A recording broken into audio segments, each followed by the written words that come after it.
কুদির বটতলায় মাছের দোকান, মাছের মেলা। দেখেন কি সুন্দর ঢয়ের ঢয়ের মাছ বিক্রি হয় কুদির বটতলায়। খুলনা জেলা, রূপসা থানা, গ্রাম তিলক, পোস্ট তিলক। জায়গার নাম কুদির বটতলা। দেখেন কত সুন্দর টাটকা তাজা মাছ, বাঘা দিগরাজের রামপালের মাছ, জোয়ার ভাটার পানির মাছ। খুব সুন্দর সুন্দর মাছ বিক্রি হয় এই দোকানে।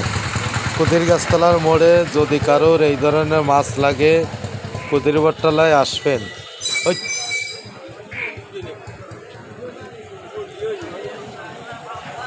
এই যে ডাইরেক্ট পদ্মা নদীর ইলিশ, হাফ কেজির 700-800 গ্রাম ওজন ইলিশের, একদম টাটকা তাজা মাছ।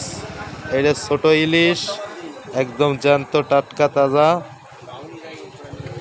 এই দোকানদার বিক্রি করে মাছ। যদি আপনাদের কারোর লাগে এই ধরনের মাছ, অবশ্যই আসবেন কুদির গাছতলায়। এবং ন্যায্য মূল্যের মাছ, খুব বড় বড় ফাইসা মাছ, তাইড়ের ভাঙ্গন, তেলাপিয়া, চিংড়ি মাছ, তাইড়ের ভাঙ্গন মাছ। মাছগুলো দেখতেও ভালো, খাতেও খুব স্বাদ।